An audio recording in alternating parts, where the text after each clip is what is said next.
morning, students. In previous lesson, we learned some figure of speech. So today we will learn again some more types of figure of speech. Hyperbole म्हणजे अतिशयोक्ती अलंकार.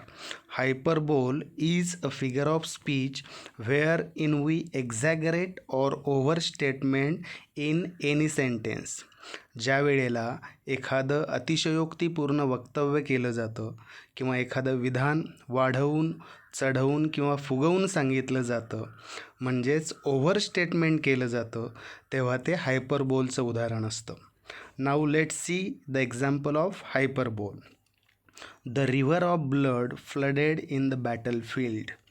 Here, to make the readers understand that there was too much of bloodshed in the battlefield, we exaggerated the situation or overstated it by saying that river full of blood was flooded. So this statement is hyperbole. युद्धभूमी रक्ताच्या नदीने भरलेली होती हे एक अतिशयोक्तीपूर्ण विधान आहे.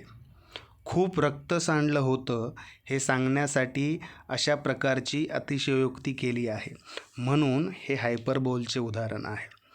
Second sentence of hyperbole is her brain is the size of a pea. Here we are overstating her mind's functionality by telling that it is just a size of p. So it's a hyperbole. तिचा मेंदू वाटाण्याच्या आकाराचा आहे. या ठिकाणी तिच्या मेंदूच्या किंवा तिच्या विचारांच्या कार्यक्षमतेचा कमीपणा सांगण्यासाठी तो वाटाण्याच्या आकाराचा आहे असं ओव्हरस्टेटमेंट म्हणजेच एक्झॅगरेशन केलेलं आहे म्हणून हे हायपरबोलचे उदाहरण आहे. Now let's see the next type of figure of speech is apostrophe. Apostrophe is a figure of speech in which a speaker directly addresses an absent person, non-existent person, objects or things. हा असा figure of speech आहे ज्यामध्ये अस्तित्वात नसलेल्या किंवा प्रत्यक्ष समोर नसलेल्या व्यक्तीसोबत किंवा गोष्टीसोबत ती समोर आहे अशी कल्पना करून त्याच्याशी बोलणे म्हणजेच अपॉस्ट्रॉफी फिगर ऑफ स्पीच होय. In personification, animals, objects behaves like human, but in apostrophe, the human being talks to animals, objects which are not present at that moment, but they imagine that the object or human is present. मागील भागात शिकलेल्या पर्सॉनिफिकेशन या figure of स्पीचमध्ये प्राणी वस्तू इत्यादी ह्या मानवाप्रमाणे किंवा मानवासारख्या कृती करतात तर अपॉस्ट्रॉफी या अलंकारात प्राणी वस्तूशी बोलत असतो. त्यावेळेला त्याच्यासमोर त्या उपस्थित नसतात पण त्या आपल्यासमोर उपस्थित आहे अशी कल्पना करून त्यांच्याशी बोलतो आणि हा एक्सक्लेमेटरी फिगर ऑफ स्पीच असल्यानं एक्सक्लेमेशन मार्क म्हणजे उद्गारवाचक चिन्ह लिहिलेलं असतं. Let's see the example of apostrophe. Life I cannot understand you.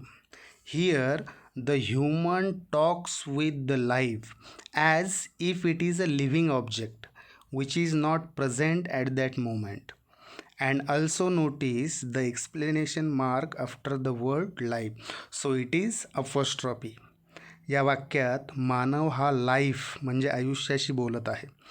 जणू काही ती एखादी लिव्हिंग ऑब्जेक्ट आहे, सजीव वस्तू आहे असं समजून तो लाईफशी बोलत आहे आणि लाईफ या शब्दानंतर उद्गारवाचक चिन्ह आहे म्हणून हे वाक्य अपॉस्ट्रॉफी फिगर ऑफ स्पीच दर्शविते.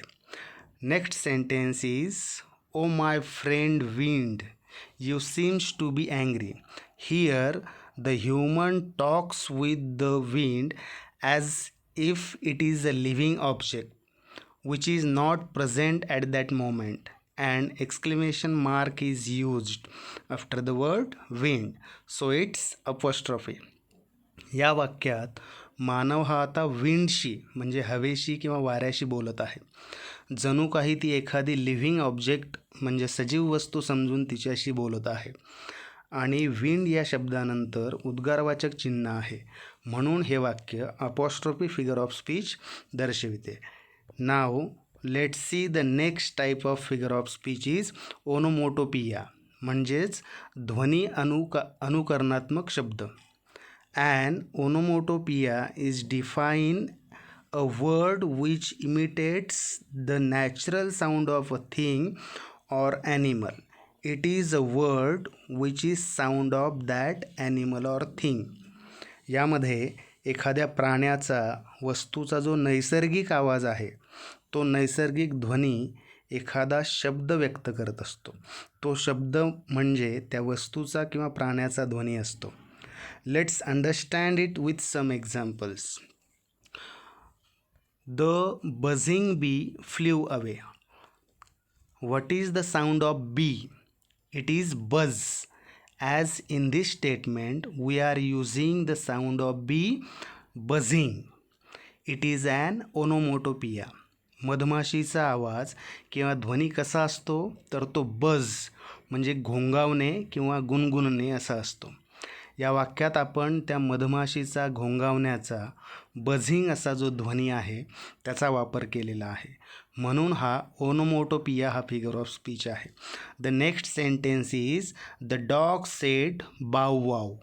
नाव what is the sound of a dog? It is bow wow. As in this statement we are using the sound of dog bow wow. It is an onomatopoeia. कुत्र्याचा आवाज कसा असतो, तर बाऊ वाऊ म्हणजे भुंकण्याचा भुभू असा आवाज या वाक्यामध्ये आहे. म्हणजेच कुत्र्याच्या ध्वनीचा बाऊ वाऊचा वापर केलेला आहे, म्हणून हा ओनोमोटोपिया फिगर ऑफ स्पीच आहे. Next type of figure of speech is antithesis, म्हणजे विरोधाभास अलंकार. Antithesis is a figure of speech in which two opposite ideas or opposite words are expressed in the same sentence. एकाच वाक्यात दोन परस्पर विरोधी विचार कल्पना वापरून दोन्ही गोष्टींवर भर देण्यासाठी हा अलंकार वापरतात. Let's see the examples of antithesis. With a smile on his lips and tear in his eyes. In this sentence, smile and tear are opposite words and using the same sentence. या वाक्यात smile म्हणजे हसणे आणि tier म्हणजे रडणे हे विरुद्धार्थी शब्द किंवा परस्पर विरोधी विचार मांडलेले आहेत, म्हणून हा अँटिथिसिस फिगर ऑफ स्पीच दर्शवितो. Next sentence is he wants to light the dark route. In this sentence light and dark are opposite words and they are using in one sentence, so here it is an antithesis. या वाक्यात light म्हणजे उजेड, dark म्हणजे काळोख हे विरुद्धार्थी शब्द आहेत, म्हणून हा अँटिथिसिस फिगर ऑफ स्पीच आहे. Next figure of speech is tautology, म्हणजे पुनरुक्ती अलंकार. In this figure of speech two words having same meaning are used. जर एकाच वाक्यात एकाच अर्थाचे दोन शब्द वापरलेले असतील तर तेथे टॉटॉलॉजी हा फिगर ऑफ स्पीच असतो. Let's see the examples. I want to hear fairy tales and stories.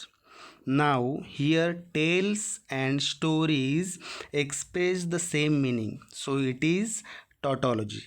या वाक्यात टेल्स आणि स्टोरीज हे दोनही शब्द एकाच अर्थाचे आहेत, म्हणून हा टॉटॉलॉजी फिगर ऑफ स्पीच आहे. Next sentence is to laugh often and much.